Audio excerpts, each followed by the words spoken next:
আমি করতে দেব না। নিশ্চিন্ত থাকুন, দেখে নেব, ভেঙে দেব, কেটে দেব, এসব অতীত। তবে কি ফলতার পুষ্পার শেষ চালে? কোথায় পুষ্পা, কোথায় আপনি? আমার উপরে ছেড়ে দিন, আমি ওর দায়িত্বটা নিয়ে গেলাম। ভাবা যায়, বিধানসভা ভোটের আগে যে ফলতা ছিল তৃণমূলের গড়, সেখানেই নেমেছে ধস।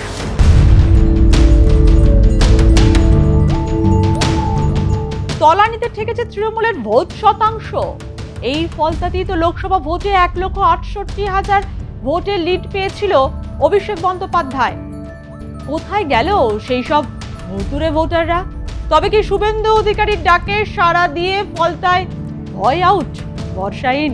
যদিও শেষ মুহূর্তে লড়াইয়ের ময়দান থেকে সরে দাঁড়িয়ে ফলতার ভবিষ্যৎবাণী করতে শোনা গিয়েছিল জাহাঙ্গীরকে। মনে পড়ছে, বিজেপিকে পাস মার্কস দিয়ে তিনি লড়াই থেকে ওয়াক ওভার দিয়েছিলেন। শুনুন কি বলেছিলেন তখন জাহাঙ্গীর খান। সোনার ফলতা হোক, এটাই আমার স্বপ্ন ছিল।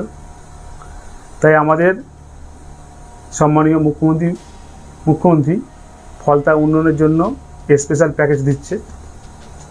সেই জন্য আমি আগামী 21শে মে যে রিপোল আছে, সেই রিপোলের কন্টেস্ট থেকে আমি নিজেকে দূরে সরিয়ে নিলাম। কি বলেন, ফলতার পুষ্পা সরে যাওয়ার কারণে কি বিজেপির জয় পেতে আরো সুবিধা হলো? আর ফলতা জিতে বিজেপির জেতা আসন সংখ্যা দাঁড়ালো 208। ফলতায় বিজেপির এই সাফল্যের পিছনে কি তবে জাহাঙ্গীরের বিরুদ্ধে জমে থাকা ক্ষোভের বহিঃপ্রকাশ? কারচুপি ও বুথ দখলের মতো একাধিক গুরুতর অনিয়মের অভিযোগ ওঠায় নির্বাচন কমিশন দক্ষিণ 24 পরগনার এই আসনে ভোট গ্রহণ সম্পূর্ণ বাতিল ঘোষণা করে। পরবর্তীতে কমিশনের নির্দেশে গত 21শে মে ফলতায় 285টি বুথেই পুনরায় ভোট গ্রহণ করা হয়। পুনর্নির্বাচনে ভোটারদের উৎসাহ ছিল চোখে পড়ার মতো। নির্বাচনী এলাকার মোট 2.36 লক্ষ ভোটারের মধ্যে 87%-এরও বেশি মানুষ তাদের গণতান্ত্রিক অধিকার প্রয়োগ করেছেন। আর এই বেশিরভাগ ভোটারই জাহাঙ্গীরের বিরুদ্ধে তাদের ক্ষোভ উগরে দিয়েছিলেন। সেন্ট দিয়েছিল, সেন্ট বাইরে আসতে হাত শুকে দেখছে, এবার যার না পাচ্ছে তাকে বলছে দেখাবো। কত মানুষ ভোট দেয়নি তার কোনো ঠিক নেই, এবং জোরজবস্তি ভোট দিতে হয়েছে। না ভোট দিলে তাদের কার বাড়ি ভাঙচুর, এগুলো চলেছে এতদিন ধরে। আজ মানুষ স্বতঃস্ফূর্তভাবে ফলতার মানুষ ভোট দিয়ে যেমন স্বাধীন হয়েছে তারা। শুধু কি ফলতা, 26-এর বিধানসভা ভোটে ক্ষমতাচ্যুত হতে হবে তা কি ভেবেছিল তৃণমূল? এই তো সেদিন 2রা মে ভোটের ফল ঘোষণার আগে অভিষেক বন্দ্যোপাধ্যায় সমাজ মাধ্যমে লিখেছিলেন, 10 জন্মেও আমার ডায়মন্ড হারবার মডেলকে দমাতে পারবে না। ডায়মন্ড হারবার মডেলকে দমাতে পারবে না বাংলা বিরোধী গুজরাটি গ্যাং।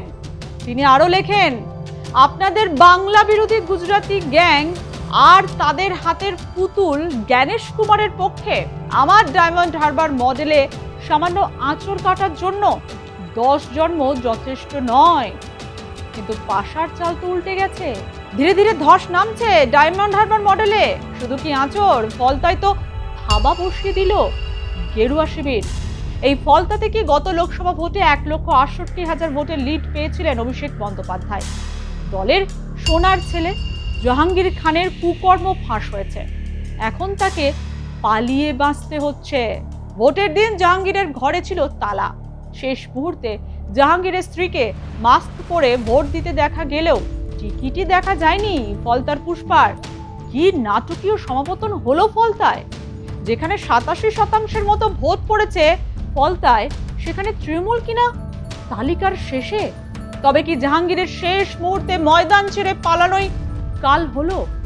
দ্বিতীয় তৃতীয় স্থান ছেড়ে দিন, ধরা ছোঁয়ার বাইরে চলে গেল জাহাঙ্গীর। 2011 সাল থেকে এই কেন্দ্রে জয় পেয়ে আসছে তৃণমূল। 2011-2016 সালে বিধানসভা ভোটে তৃণমূল প্রার্থী তমনাশ ঘোষ বিপুল ভোটে জয় পেয়েছিলেন। 2021-এ তৃণমূলের ভোট প্রাপ্তি ছিল 1,17,179, আর সেখানে কিনা 2026-এ একেবারে চতুর্থ স্থানে। অঙ্কটা সত্যি বড্ড গোলমেলে। তবে বিজেপির ফলতায় জয় কিন্তু হঠাৎ পাওয়া নয়। 2021 সাল থেকেই জমি তৈরি করছিল গেরুয়া শিবির। 2016-তে ফলতায় বিজেপির ভোট শতাংশ ছিল মাত্র 8.38%।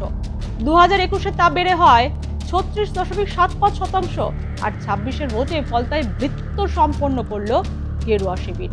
শুধু বৃত্ত সম্পন্ন নয়, লক্ষাধিক ভোটে জয় পেয়েছে বিজেপি প্রার্থী।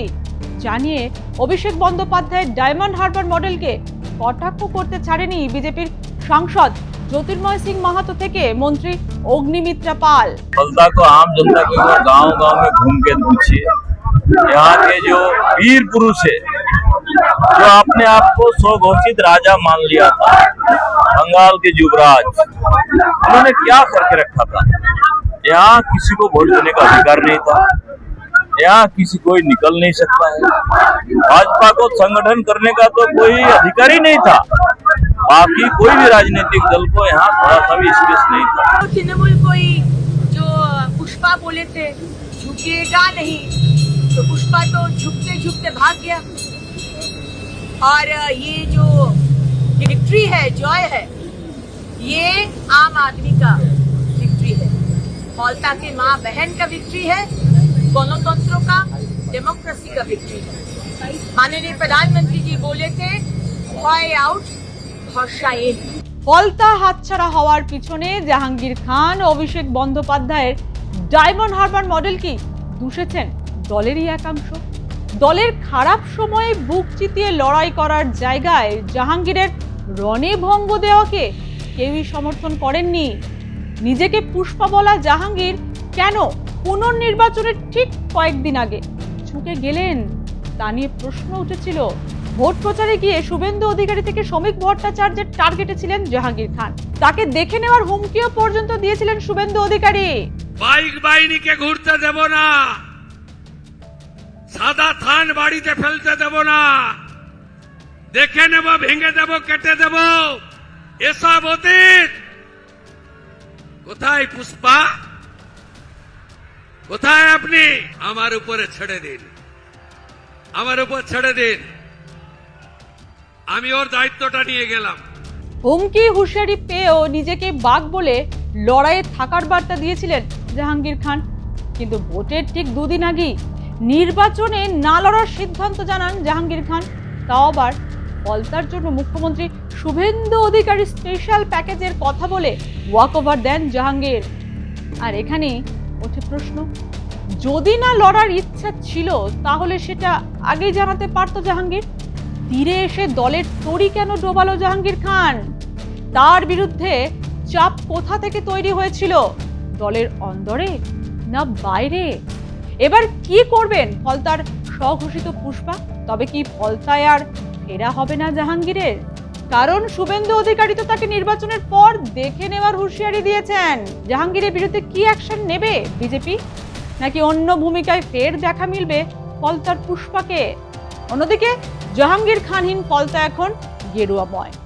জয় পেতেই বাঁধ ভাঙা উচ্ছ্বাস বিজেপি কর্মী সমর্থকদের মধ্যে। যাদের ভয়ে এতদিন ফলতার মানুষ কাঁপত, তারাই এখন মুখ লুকিয়েছে বাঁচার তাগিদে। ফলতায় শেষ, পুষ্পার কেরামতি।